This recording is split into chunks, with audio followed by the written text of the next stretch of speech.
আসসালামু আলাইকুম এভরিওয়ান, আমার চ্যানেলে সকলকে স্বাগত। আজ আমরা আলোচনা করব এইসি পেপারের বাংলার আরেকটি প্রবন্ধ নিয়ে। প্রবন্ধের নাম অপবিজ্ঞান। লেখক হচ্ছেন রাজশেখর বসু এবং ওনাকে আমরা পরশুরাম ছদ্মনামে চিনি। এই রাজশেখর বসু সম্পর্কে একটু ধারণা তোমাদের দিয়ে রাখা আবশ্যক, কারণ প্রবন্ধ পড়তে গিয়ে তোমাদের বুঝতে সুবিধা হবে। সেটা হচ্ছে উনি 1900 সালে রসায়ন বিভাগে MA পরীক্ষার প্রথম হন এবং তিনি একজন রসায়নবিদ হিসেবেও খুব অল্প সময়ের মধ্যে নিজের স্থান করে নিয়েছিলেন এবং তার সঙ্গে তিনি সাহিত্য রচনায় নিজেকে প্রতিষ্ঠিত করেছেন। সেই জন্য এই যে আমাদের অপবিজ্ঞান প্রবন্ধটি, সেটির মধ্যে আমরা বিজ্ঞানের যে খারাপ ব্যবহার বা বিজ্ঞানকে আমরা কিভাবে অপব্যবহার করছি সেটার কিছু নমুনা প্রবন্ধের মধ্যে তুলে ধরেছেন। প্রথমে আমরা প্রবন্ধ সম্পর্কে আলোচনা করব এবং তারপর কী ধরনের MCQ আসবে সেটা আলোচনা করব। এবং যারা ফ্রি PDF পেতে চাইছো তারা পুরো আলোচনা প্রথম থেকে শেষ পর্যন্ত দেখবে। PDF-এর পাসওয়ার্ড থাকবে এবং ভিডিওর মাঝে মাঝে সেই পাসওয়ার্ডের হিন্ট তোমাদেরকে দেওয়া হবে এবং সেটা তোমাদেরকে শেষ পর্যন্ত দেখতে হবে ফ্রি PDF পাওয়ার জন্য। তাহলে চলো শুরু করছি আজকের আলোচনা। প্রবন্ধের শুরুতেই তিনি আমাদের ধর্মের সঙ্গে বিজ্ঞানের একটা তুলনা করেছেন, যে ধর্মকে যেরকম আমরা যদি অপপ্রয়োগ করি তাহলে আমাদের কী হবে, ভণ্ডামি, সেই ধর্মের নামেই আমাদের জোচ্চুরি ভণ্ডামিগুলো পাই, সেরকমই বিজ্ঞানের যে আবিষ্কার সেটাকে নিয়ে যদি আমরা তার অপব্যবহার করি তাহলে সেই কী ধরনের একটা প্রভাব সমাজের মধ্যে আসতে পারে সেটি তিনি প্রবন্ধের প্রথমেই বলেছেন এবং এই প্রসঙ্গে তিনি কয়েকটি উদাহরণ আমাদের সামনে তুলে ধরেছেন। একটা উদাহরণ দিয়েছেন বিদ্যুৎ। এই বিদ্যুৎ শব্দটিকে টিকিতে বিদ্যুৎ, পইতে বিদ্যুৎ, গঙ্গাজলে বিদ্যুৎ, এগুলো এখন খুব একটা শোনা যায় না। তো একটা অপবিজ্ঞানের ব্যাখ্যা তিনি দিচ্ছেন যে একজন পণ্ডিত শশধর চূড়ামণি, তো তিনি অগস্ত্যমুনি আর কি, তিনি বলছেন যে সমুদ্র শোষণে একটা বৈজ্ঞানিক ব্যাখ্যা দিয়েছেন। তিনি বলছেন যে অগস্ত্যের যে ক্রুদ্ধ চক্ষু, মানে প্রচণ্ড রেগে যাওয়ার ফলে যে বিদ্যুৎ স্রোত একটা নির্গত হয়, সেটা সমুদ্রের জলকে এক নিমেষে বিশ্লিষ্ট করে হাইড্রোজেন অক্সিজেন করে উবিয়ে দিচ্ছে। মানে H2O যেহেতু জলের সংকেত, সেই হাইড্রোজেন অক্সিজেনকে ভেঙে দিয়ে জলটাকে উবিয়ে দিচ্ছে। তো এই ধরনের ব্যাখ্যা শুনে কিছু কিছু ধৃষ্ট শ্রোতা তারা আরও একটু স্পর্ধা দেখিয়ে বলেন, আরে না মশাই, আপনি জানেন না, চো করে মেরে দিয়েছিল, মানে এক নিমেষে শোষণ করে নিয়েছিল। তো এটা এক ধরনের বিজ্ঞানের অপব্যবহারের কথা লেখক বা প্রাবন্ধিক বলতে পারি আমরা রাজশেখর বসু তুলে ধরেছেন। এরপর তিনি বলছেন আরও কিছু কথা, সেটা হচ্ছে যে অষ্টধাতুর মাদুলি এখনও পর্যন্ত বাজারে কিছু কিছু প্রচলন আছে। তো সেই অষ্টধাতু যে ব্যাটারিতে 2 ধরনের ধাতু থাকে সেগুলো উৎপন্ন হয়, সেখান থেকে বলছেন যে অষ্টধাতুর একটা উপযোগিতা আরও বেশি হবে না কেন, কিন্তু আমরা সেটাকেও বিজ্ঞানের মাদুলি ধারণের বিজ্ঞানের এই যে অষ্টধাতুর প্রয়োগ সেটাকে মাদুলি ধারণের মধ্যে দিয়ে আমরা আজকে অপবিজ্ঞানে সেটাকে পরিণত করেছি। অপবিজ্ঞানে আরও কিছু প্রমাণ তিনি দিয়েছেন জোনাকি প্রকার একটা প্রসঙ্গ টেনে, যে জোনাকি পোড়ালে নাকি মানে কি বলবে, যে প্রচণ্ড ক্ষতি হবে, এরকম একটা কথা তিনি বলেছেন প্রবন্ধের অংশে। তিনি বলেছেন জোনাকির মধ্যে ফসফরাস প্রচুর থাকে, তো তাকে যদি জ্বালানো হয় তাহলে প্রচুর পরিমাণে বিষ উৎপন্ন হবে, যেটা আমাদের সকলের জন্য ক্ষতিকর। কিন্তু লেখক বলছেন যে মাছেও ফসফরাস থাকে, কিছু প্রাণীর দেহেও ফসফরাস থাকে, কিন্তু সেটা ওই জোনাকিতে যে পরিমাণ ফসফরাস থাকে তার থেকেও অনেক কম।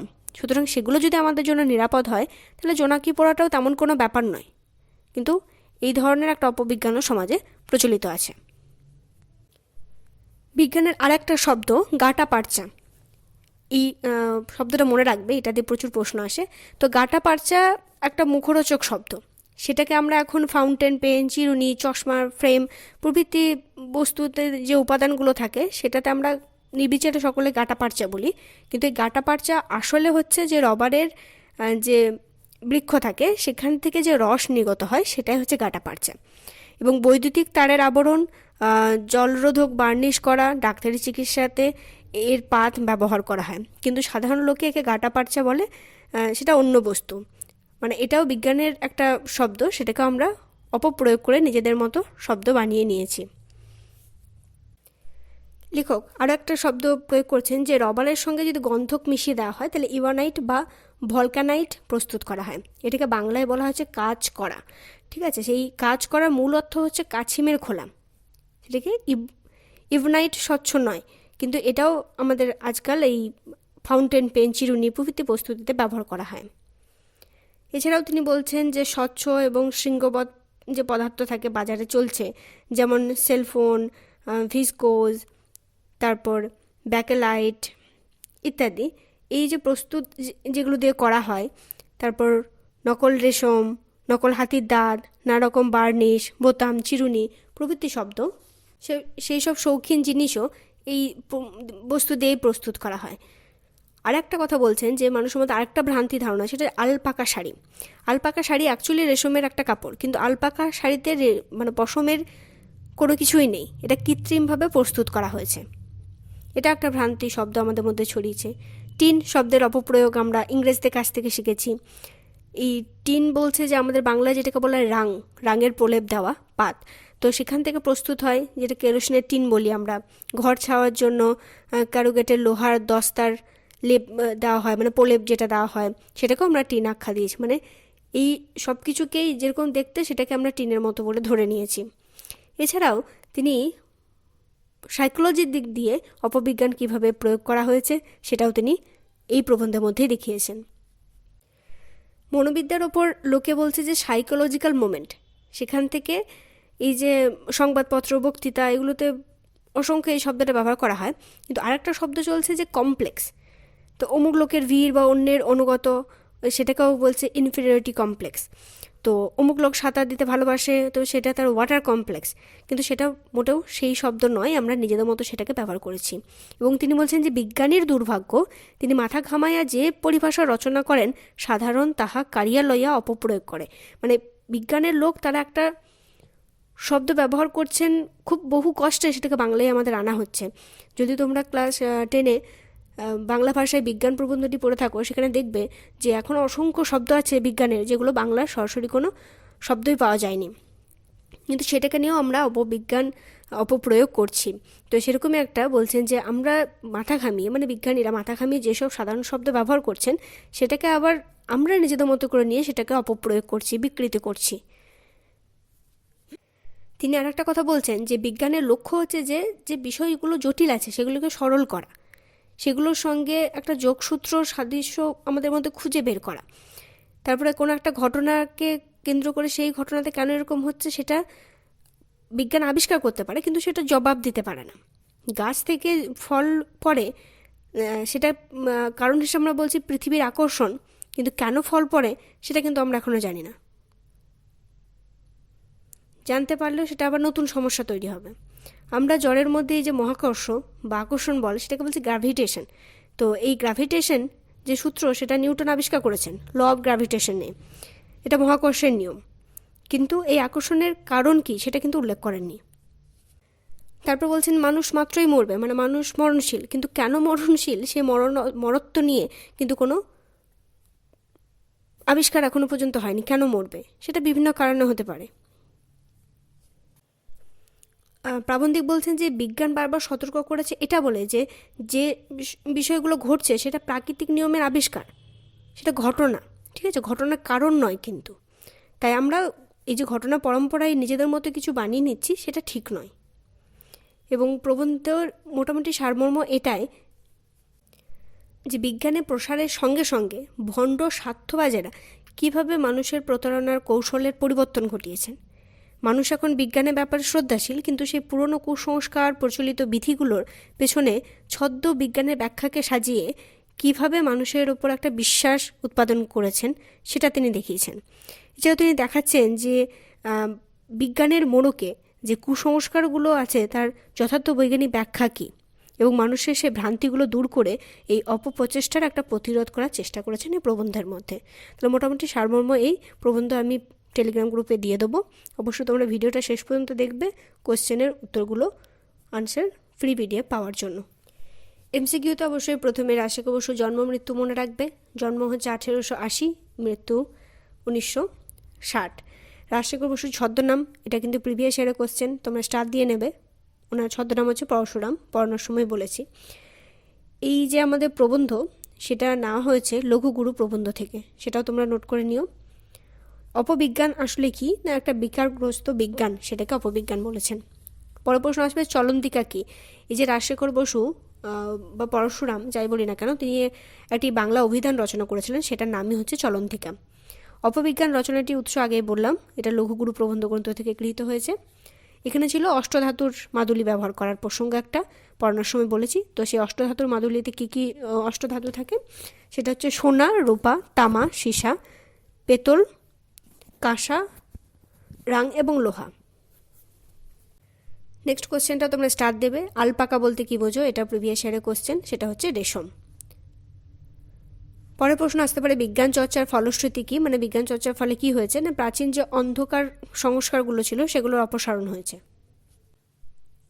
এরপর একটা প্রশ্ন স্টার দেবে গাটাপারচা কি, এটা পড়ানোর সময় বলেছিলাম, সেটা হচ্ছে রবার জাতীয় এক প্রকার বৃক্ষের দেহস্থ যে রস, সেটাই হচ্ছে গাটাপারচা। কাজ করা কি, কাজ করা হচ্ছে কাছিমের খোলা, যেটা কাজ করা দিয়ে কী কী প্রস্তুত করা হয়, ফাউন্টেন পেন, চিরুনি প্রভৃতি প্রস্তুতিতে এই কাজ করা ব্যবহার করা হয়, মানে কাছিমের খোলটাকে আমরা ব্যবহার করি। এই অপবিজ্ঞান প্রবন্ধে কাজ করা কী দিয়ে তৈরি বলেছেন, সেটা হচ্ছে রবারের সঙ্গে গন্ধক মিশিয়ে তৈরি করা হয়। সেলিউলয়েড কী দিয়ে তৈরি হয়, পরে প্রশ্ন নাইট্রিক অ্যাসিড, তুলা ইত্যাদি দিয়ে তৈরি হয়। অপবিজ্ঞানের আরও কিছু উদাহরণ বলছেন যে বৈদ্যুতিক সালসা এবং বৈদ্যুতিক আংটি, এটাও অপবিজ্ঞানের একটা প্রয়োগ। শশধর তর্ক চূড়ামণিকে, এটা স্টার দেবে তোমরা, এটা প্রিভিয়াস ইয়ারের কোশ্চেন, সেটা হচ্ছে যে উনি একজন হিন্দু পণ্ডিত। পরের প্রশ্ন টিন কী বস্তু, টিন এক ধরনের রাং, প্রবন্ধেই ছিল। নেক্সট কোশ্চেন বিজ্ঞানের লক্ষ্য কি, বহু সদৃশ ব্যাপারের মধ্যে একটা যোগ সাদৃশ্য স্থাপন করা। এবার ছিল সিংহবধ কি, সেটা হচ্ছে সিং জাতীয় যে পদার্থ, সেটা হচ্ছে সিংহবধ। ইভানাইট কি প্রকৃতির, এটা একটা অস্বচ্ছ প্রকৃতির। অপবিজ্ঞান প্রবন্ধটি কোন জাতীয় প্রবন্ধ, সেটা হচ্ছে বিজ্ঞান বিষয়ক প্রবন্ধ। কমপ্লেক্স শব্দটি মানুষ কি কি অর্থে ব্যবহার করেছেন, সেটা হচ্ছে ভীরু, অনুগত, ভালোবাসা, দুর্বলতা, এইসব অর্থে আমরা কমপ্লেক্স কথাই ব্যবহার করি, যেও কমপ্লেক্সে ভুগছে এরকম বলি দেখবে। নিউটন আবিষ্কৃত সূত্রের নাম কি, ল অফ গ্র্যাভিটেশন। কুসংস্কার বৈজ্ঞানিক ব্যাখ্যার প্রসঙ্গে এ প্রবন্ধে কোন পণ্ডিতের নাম উল্লেখ করেছেন, সেটা হচ্ছে শশধর তর্ক চূড়ামণির কথা উল্লেখ করেছেন, এটা স্টার দেবে। সংবাদপত্র এবং বক্তৃতায় মনোবিজ্ঞান সংক্রান্ত অপরিহার্য বুকনিটি কি, মানে কোন শব্দটা আমরা ব্যবহার করি, সেটা হচ্ছে সাইকোলজিক্যাল মোমেন্ট। অপবিজ্ঞান প্রবন্ধটি কার লেখা, এটা তোমাদের প্রথমেই জেনে রাখতে হবে, সেটা হচ্ছে রাজশেখর বসু। মনোবিদ্যা কি, মনোবিদ্যা হচ্ছে মন সংক্রান্ত বিজ্ঞান। নেক্সট কোশ্চেন কবিরাজ কাদের বলা হয়, আয়ুর্বেদিক চিকিৎসা শাস্ত্রে যারা চিকিৎসক তারা হচ্ছেন কবিরাজ। মানুষের দেহে প্রাকৃতিক নিয়ম কি, প্রাকৃতিক নিয়ম হচ্ছে মানুষ মাত্রেই মরণশীল, মানুষ মাত্রেই মরে। গাটাপারচা সম্বন্ধে লোকের কি ধারণা, লোকের ধারণা হচ্ছে চশমা, ফ্রেম, চিরুনি ইত্যাদিতেও এইটা প্রস্তুত করা হয়। মহাকর্ষ কি না, জড় পদার্থের পরস্পর আকর্ষণ, সেটা হচ্ছে মহাকর্ষ। মহাকর্ষের আবিষ্কারক হচ্ছেন নিউটন। গাটাপারচা কি, এটা আগেই বলেছি যে বৃক্ষের যে একটা দেহ থেকে যে রস বেরোয়, সেটা হচ্ছে গাটাপারচা। বার্নিশ কি, বার্নিশ এক প্রকার রাসায়নিক রং। রাজশেখর বসুর অন্য দুটি গ্রন্থের নাম হচ্ছে গড্ডালিকা এবং কজ্জলি। বিজ্ঞানের নামে নতুন ভ্রান্তি কি জন্মায়, যে একটা অন্তঃসংস্কার যেটা, সেটা ব্যাটারিতে কি কি থাকে বলে বিদ্যুৎ উৎপন্ন হয়, সেটা হচ্ছে ঋণাত্মক এবং ধনাত্মক শক্তি থাকে বলে সেখান থেকে বিদ্যুৎ জন্মায়। আর চশমা ফ্রেম কি দিয়ে তৈরি হয়, সেটা হচ্ছে সেলুলয়েড দিয়ে। ফসফরাস কি, ফসফরাস হচ্ছে এক ধরনের বায়ুর সংস্পর্শে দীপ্তিমান, মানে জলে সেরকম ধরনের একটা রাসায়নিক। জোনাকি পোকা কি ক্ষতি করে, না ক্ষতি করে না, কারণ এটা আমাদের একটা ভুল ধারণা যে জোনাকি পোকা পোড়ালে প্রচুর পরিমাণে ফসফরাস উৎপন্ন হয়, যেটা আমাদের জন্য ক্ষতিকর, কিন্তু এটা মোটেও ঠিক নয়। ইভানাইট তৈরির জন্য কোন দুটি পদার্থের প্রয়োজন হয়, সেটা হচ্ছে রবার এবং গন্ধক। আলপাকা শাড়ি কি, এটা স্টার দেবে তোমরা, প্রিভিয়াস ইয়ারের কোশ্চেন, সেটা হচ্ছে কৃত্রিম রেশমি কাপড়। এরপর আরেকটা প্রশ্ন আসতে পারে অপবিজ্ঞান প্রবন্ধটি মানে কত সালে বা কোন বঙ্গাব্দে প্রকাশিত হয়, সেটা হচ্ছে 1346 বঙ্গাব্দে। বিজ্ঞান চর্চার উদ্দেশ্য কি বলে লেখক মনে করেছেন, সেটা হচ্ছে জ্ঞানের দ্বারা যে কুসংস্কার তার বিদায় জানানো, মানে সেগুলোকে দূর করা। অপধর্ম কীভাবে সৃষ্টি হয়, ধর্মের অপব্যাখ্যা দিয়ে অপধর্মের সৃষ্টি হয়। আর অপবিজ্ঞান কীভাবে সৃষ্টি হয়, সেটা হচ্ছে বিজ্ঞানের যে ভাবনা বা বলি, সেগুলোকে কেন্দ্র করে আমরা অপবিজ্ঞানকে তৈরি করি। বিজ্ঞান চর্চার সুফল কি না অন্ধকার থেকে মুক্তি দেওয়া, অন্তর যে সংস্কার সেটা থেকে মুক্তি দেওয়া। অন্তর সংস্কার কি, যে সংস্কার মানুষকে পিছনে টেনে ধরে সেটা হচ্ছে অন্ধ সংস্কার। অগস্ত্য মুনির সমুদ্র শোষণের অপব্যাখ্যা কে দিয়েছিলেন, এটা স্টার দেবে তোমরা, সেটা হচ্ছে শশধর তর্কচূড়ামণি। আর উত্তর দিকে মাথা রেখে শুতে নেই কেন, না মানব ধর্ম চুম্বক ধর্মী বলে উত্তর দিকে মাথা রেখে শুতে নেই। তাহলে এই গেল তোমাদের পুরো প্রবন্ধ এবং তার এমসিকিউ আলোচনা। আশা করছি আজকের আলোচনাটা ভালো লাগবে, তোমরা ভিডিওটা শেষ পর্যন্ত দেখবে এবং পাসওয়ার্ড তোমরা পুরো ভিডিও জুড়েই পাবে, বিভিন্ন সময়ে সে পাসওয়ার্ডের ক্লিউ আসবে, সুতরাং পুরোটা তোমরা না স্কিপ করে দেখবে। এবং সবাই ভালো থেকো, সুস্থ থেকো, পড়াশোনা থেকো। ধন্যবাদ।